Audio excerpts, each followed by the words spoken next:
I'm Billy Harris. You're hanging with Harris. I'm with the one and only Chris Cosentino at Incanto in San Francisco. Chris, how are you? I'm great. But tell me about Incanto. Tell me about the philosophy, the food. We are a full whole animal ethic restaurant, meaning that we get in whole pigs, whole lambs, whole goats. Fortunately, I don't have a big enough walk-in for a whole cow, but... But you would if you could. I would if I could. Nose to tail. Yeah, everything. We use every bit. Every bit the animal has to offer, we will serve in the restaurant. Sure. And this is not about fear factor. This is about celebrating the whole animal for what it is. Right. All these cuts have different flavors, textures, and nuances that have kind of been forgotten over the years. And it's really, the whole goal is to keep reintroducing history is all it is. Sure. It also, there is a bit of a fear factor with people when they kind of don't know what they're eating, right? Yeah, you're trying to open their minds to that a little bit. There's definitely as well, the unknown. There's the unknown. People want to, everybody is more comfortable with it coming in a styrofoam package. Right. Those cuts of meat that they're very used to. We definitely do a whole slew of things that people have never seen before, but that's maybe 15% of our menu. The rest of the menu is things that people have seen every day. Straightforward that they know. Yeah, they're very comfortable with. So it's about re-educating of what's just been taken away. I mean, this is all historical food. I'm not reinventing the wheel. Sure. I'm not creating anything new. I'm just bringing it back from the dead. People have been eating brains. They've been eating heart. They've been Oh, yeah. eating tripe. They've been eating all that other awful, fall off. Well, the translation exactly means to fall off or off fall Sure. from the carcass, also known as the fifth quarter or the quinto quarto. 4 quarters to an quinto animal, quarto, I like that. and the fifth quarter being what the butchers would call it. We, the U.S., are the only culture that doesn't embrace these cuts of meat. Right. Every other part of the world, They do. It's every single day. It's the norm. So it's a reintroduction thing.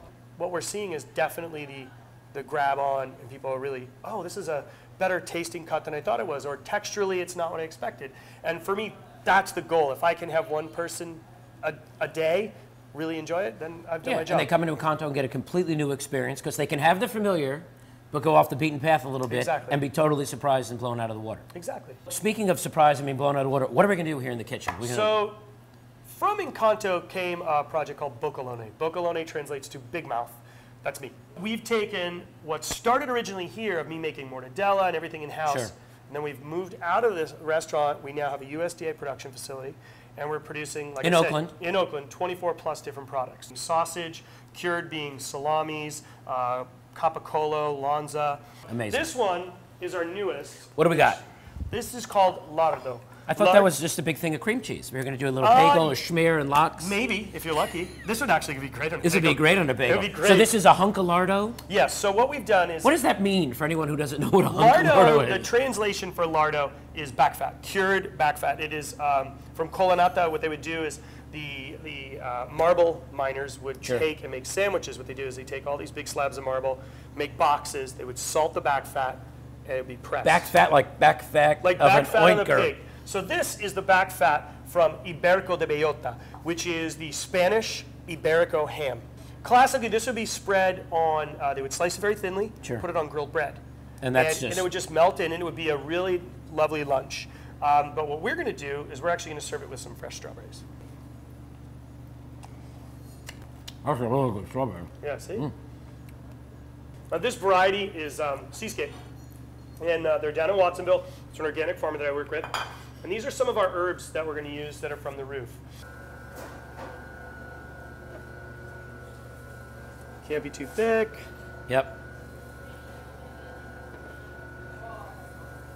So we have perfectly sliced lardo. Super thin. Yep. Very clean. It's snow white. It is snow white. Okay. It's funny, it almost looks like a sashimi right now. It's sliced so thin. Yeah, exactly.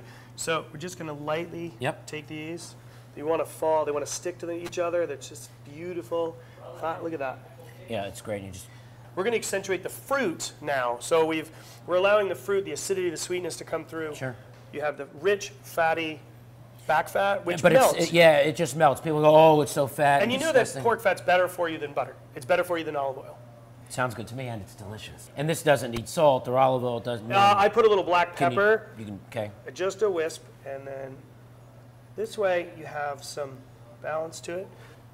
Just trim them. Wow.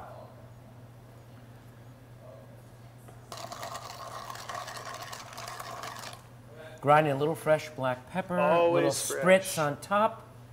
It doesn't need to be rocket science to make nice food.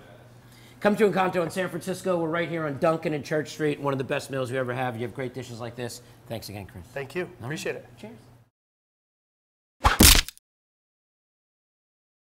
On one big commercial. Let's go to the back fest.